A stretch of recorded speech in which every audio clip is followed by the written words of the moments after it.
welcome to another edition of For the Record. I'm Sean Murphy. We are here with the fine folks from the Spooner House in Shelton, Connecticut, and I'm here with the Executive Director, Susan Agami. Thank you for having us at your place. My pleasure, thank you. So let's talk about, for those that don't know, the Spooner House. What is it? Spooner House operates two primary programs, a shelter for homeless families with children as well as individual adults, and a food pantry for households in our community that people who have a place to live but can't quite make ends meet each month. We provide supplemental grocery assistance. It seems like those two major aspects kind of go together. It's like a natural thing, don't you think? They are a natural fit. Hunger and homelessness very often go hand in hand, and one quite often leads to the other. Let's talk about the state of homelessness and hunger in this area and in general. Where are we with that? I wish I could say that things were improving, but they are not. We continue to see record numbers of people who need help, who are calling for shelter because they have no place to stay or looking for some help to feed their families. We have seen an increase over the last several years that have just been dramatic. In our food pantry program, for example, in 2008, we served the equivalent of 61,000 meals, and that's just in our region. This past year, we were over 133,000 meals for that same region. Wow. The growth has been exponential. What do you think the main reason for that is? I mean, does the economy have something to do with it? Or, I mean, there's probably a lot of different factors, right? Absolutely. The economy is a major factor. And, we hear about the economy beginning to recover, but the folks we're serving, they feel the negative effects first, but they're the last to feel any positive effects. Right. So continued high rates of unemployment in this area. It's an extremely high cost of living around here as well. The cost of energy, all those things add up. Many of our food pantry clients are making choices between getting medications or food, or paying a utility bill and food. And so whatever we can do to help in those circumstances, we do. Now, so you can help with them in some aspect if they need some sort of medication? Well, we can't provide medication or direct funding for that, but we work very closely with a number of other social service agencies in the area. We have wonderful partnerships. It's one of our greatest strengths, I believe. And we're able to make referrals to the agencies that specialize in those areas. So, for example, TEAM Incorporated is our local community action agency, and they provide energy assistance and also help with some housing. And so we're able to refer people there, get them connected so they can get those services. So let's go back in time now before, maybe the Spooner House actually existed. How did it come about? Who formulated the idea for it? Take us back to that point. The agency was established back in 1979, and it was originally founded by a group of clergy and laity who saw some gaps in the social service network in the lower Naugatuck Valley. And they came together and formed what was called Area Congregations Together, and also known as ACT. And that is still our parent organization. That's our official 501c3 nonprofit agency that operates Spooner House. At that time, we provided meals to those unable to cook for themselves and transportation for seniors to medical appointments, what is now known as Meals on Wheels and such. Which is a very good organization and a good service, I think. Oh, it's fantastic. Yeah. About 2 years later, we assumed operation of the Valley Food Bank Network. And then a study was done in our region which identified a need for a homeless shelter. And at that point, there were agencies who were providing the Meals on Wheels and providing transportation for seniors. And so in keeping with our original goal of addressing gaps in social service, Area Congregations Together, ACT, chose to establish a homeless shelter. And our first one was in the basement of a local church, and it was strictly overnight. We then moved to the Derby train station in Derby, Connecticut, where we were able to house 14 individuals, 7 men, 7 women, again, just overnight. And that was when we hired our first part-time employees to serve overnight. But you can see even at this early juncture, it's growing. Right? Yes, yeah. We already saw an increase. In 1986, when we really realized that not only did people, they needed obviously a place to sleep and to be out of the elements, but they weren't getting their nutritional needs met. And we established a meal team program, an evening meal program, and a number of different churches in the region, at that time it was just churches, provided an evening meal once a month. And many of those meal teams are still providing meals 27 years later. Wow. Once a month for all of our shelter residents. In 1988, we moved to the old Hotchkiss Hose Firehouse, also in Derby, Connecticut, and we're there for about 20 years. We moved into this building in 2008, and it was after an extensive search to find a location. We needed more space. We wanted to be able to provide additional services. At this point, it was still a shelter and not a food pantry, correct? We still had a food pantry operation. That has always been part of Okay. it since we assumed that in 1981. But a lot less space to do it in, right? Absolutely. Yeah. And we really saw ourselves as more than just an emergency shelter. Our mission is to provide food, shelter, and support services to people in need and to help them achieve self-sufficiency. In order to do that, it's not just about a place to sleep and 3 meals. It really is about addressing the causes of homelessness, the causes of hunger for each of the people who come through our doors. You know, it's sort of like give a man a fish, he'll eat for the day, teach a man to fish, he'll eat for a lifetime. So you want to be able to get them back on their feet and get back into a productive mode in society, right? That's exactly our goal. People come to us with so many different issues, circumstances. You know, every story is unique, and yet there also are some commonalities. We see an awful lot of health issues, both physical health and mental health issues, employment, and not just finding jobs, but having the appropriate education and training to secure those jobs. Have a resume so that you can go and apply for them, Exactly. right? Things like that. Parenting. Many of our parents that come here with children didn't have good role models themselves growing up. And so we try and connect them with people who can mentor and provide parenting classes and really teach them how to be the best parent for their child, to be an advocate for their child, and to secure affordable child care, which is a huge issue, not just in this region, you know, throughout the state. And so we look at each person's story and try and connect them with the resources they need to address their own particular needs. When you have a facility like this, a shelter and a food pantry, is it a little different based on population, whether you're in an urban area or more of a suburban area?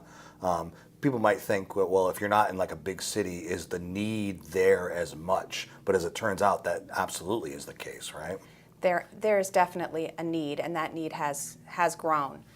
We are full just about all of the time and have a waiting list of people waiting for beds in our facility. I think there are characteristics that are unique to an urban versus a suburban environment. You know, one of our challenges here for folks is transportation. In a city area, there are more opportunities for transportation, and many more facilities are in walking distance. And also that's a domino effect, because if you have the ability for transportation, then they can go to a job interview, maybe get the ball rolling on getting back on their feet. If you don't have the ability to initially get going, then that presents a problem, you know what I mean? Right Yes. down the route. And that was one of the key factors in selecting the location that we're in now, is that we are right on a bus line. Mm-hmm. And so people do have access to that. You know, I talked about our partnerships with other agencies. All of the services we provide, many of them are with other agencies. So there's a mental health outreach worker who comes from BH Care once a week, screens all of our adult clients, works with them, refers them for further evaluation and treatment as needed. We have someone from the Visiting Nurse Association of South Central Connecticut who comes in every week, a medical social worker who works with our clients. And these support networks, not only is it good for us in that we're not duplicating efforts for agencies that already have the expertise in place, but we're building a support network outside of the shelter so that when our clients move out, when the residents leave Spooner House into their own homes, apartments, they already have that base of support in place in the community, and they're not trying to rebuild it. Right. It's not like they go out and then you're on your own once you leave here. There's support structure in place for them no matter where they go, right? Yes, and that's what we want. If all of the services were provided just in-house, it would be very difficult when people left to be able to continue to get the services they need. This way it's already there for them, and makes the transition so much smoother. I would imagine it would also be cost effective for everyone involved to be able to have different agencies who are interconnected with you and others, but do their specialty. It helps the clients, but then it doesn't put too much of a burden on one particular place, right? Absolutely, and it makes it much easier for funders and for donors, Right. because they know that supporting any of these agencies is supporting a broad base of clients, and that their money is going directly into programming and not being, I don't want to say wasted, because the money's never wasted, but it's the dollars are stretched much farther this way. Since you did mention funding dollars, and you mentioned this earlier, we're supposedly coming out of we've come out of the recession, but those here may not see the positive effects of that until much later down the road. But for the purposes of funding, during the recession that we were in, were you affected by that, just like a lot of other places were? We certainly did feel it to a certain extent. I am, though, very pleased to say that we did not have to cut our services. That's huge. To any of our clients. We were very, very fortunate. The community really came together, and we were able to continue to serve the same number of people and provide the same services. We weren't able to expand at Right. all. That our efforts in that area were hindered a bit because of funding. And you did have plans to advance and evolve, right? Yes. Yeah. And so we just sort of postponed those plans. We haven't canceled them. We've just revised our timeline. So now, as things are improving, particularly for those who were more financially secure prior to the recession, we expect to see those donations increase and opportunities expand, so that we can provide more services and meet more of the needs that our clients are facing. Let's take a break. We've got a lot more to get to. Why don't you give out the website for people to go and learn more? We are at www.actspooner.org. We'll put a graphic up on the screen too. Susan Agami, the Executive Director of Spooner House. We will be back. We'll take a break. I'm Sean Murphy. This is For the Record. Stay with us.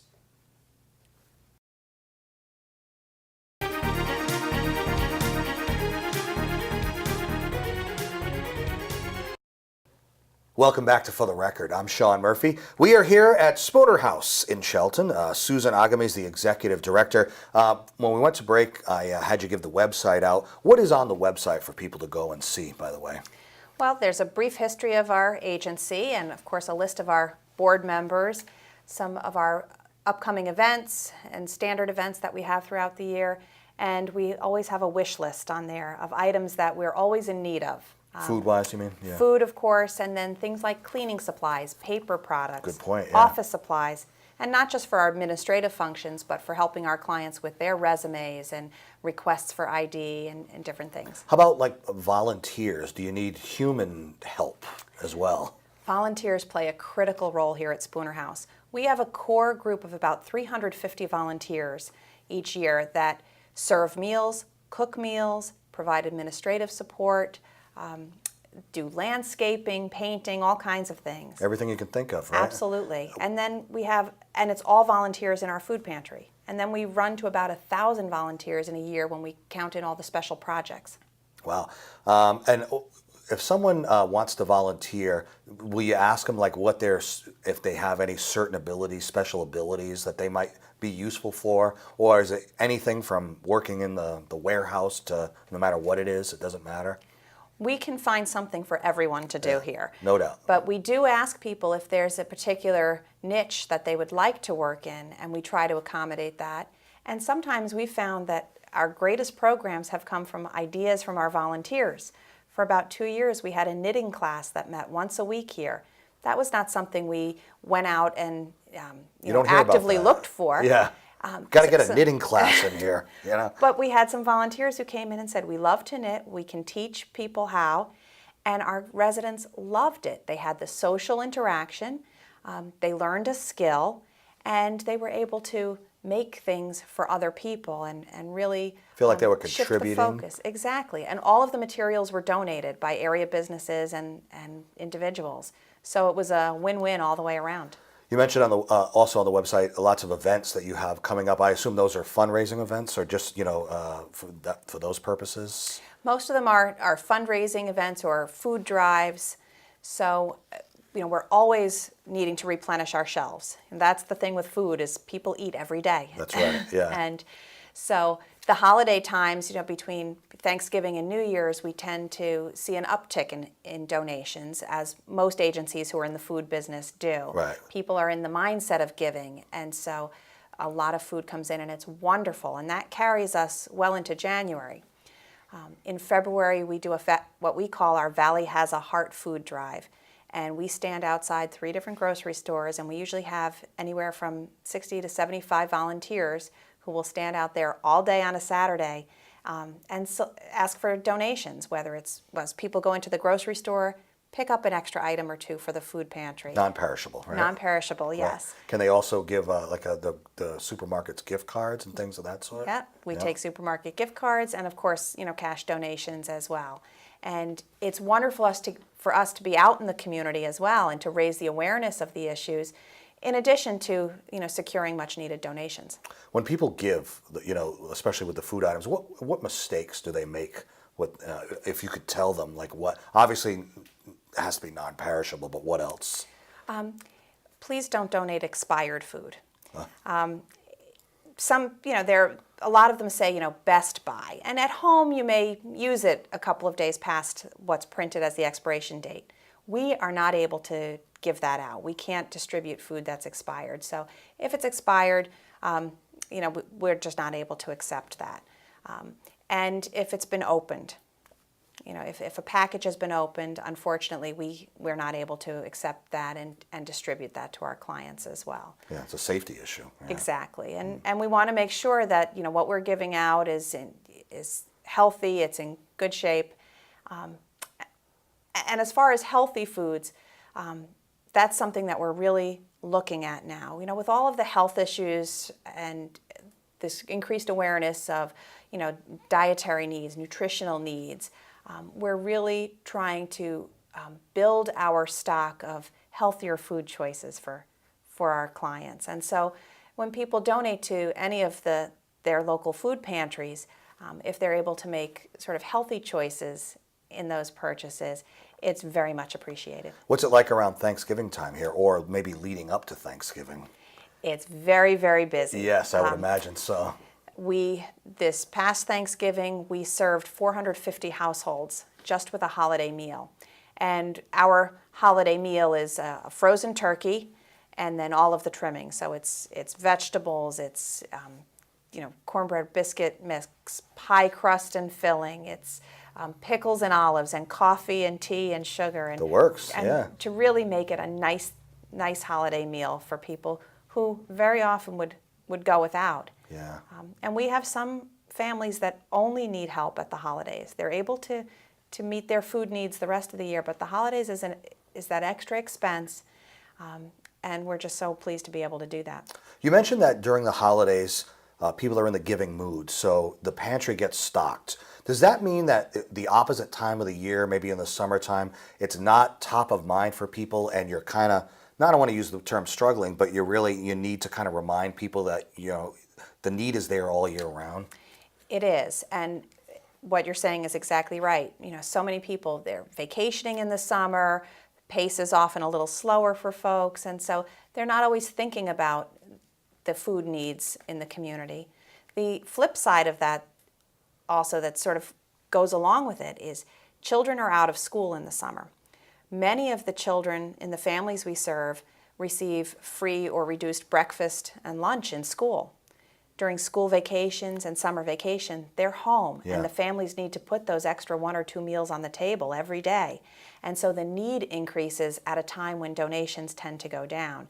And so it makes it that much more challenging at those times of the year. Since you mentioned children, and we are taping in this room today, it does appear to be the children's room. Talk about that a little bit. Yes, it is the children's room.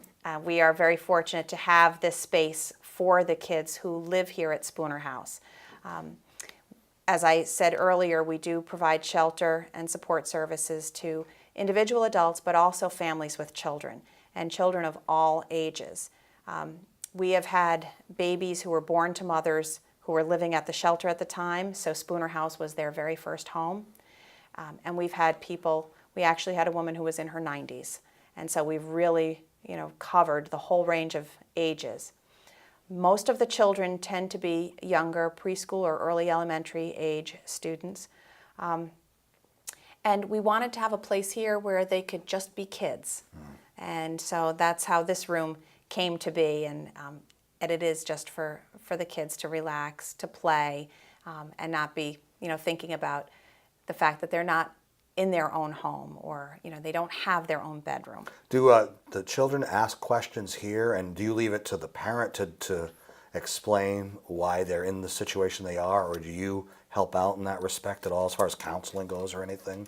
I mean, we work with the parents. Very often the children have some awareness based on what the parents have told them, but we will facilitate those conversations when needed, and we'll help the parents deliver the information. Will help the parents when they're trying to set structure and boundaries. And that's one of the things here with Spooner House is, yes, there are a lot of rules because it's community living, and we need that.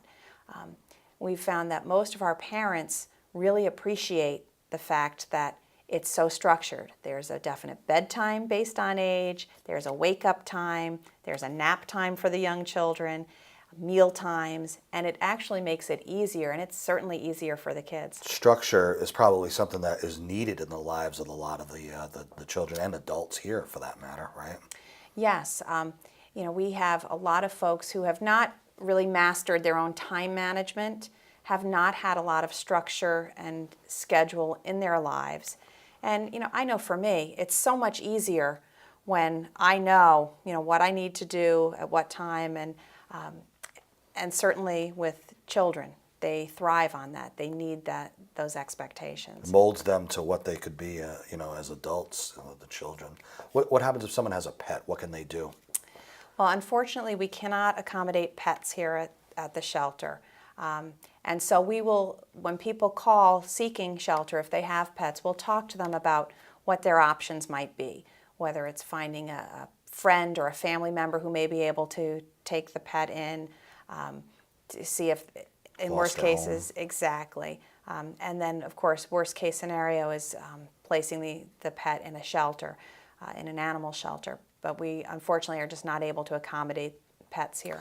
Before we run out of time, I want you to touch on one particular program. Since we are taping in the cold weather, the Winter No Freeze program. What is it? That runs from November 1st through March 31st of every year. And it's a program where people who are homeless, who do not have a place to stay, can come in out of the cold.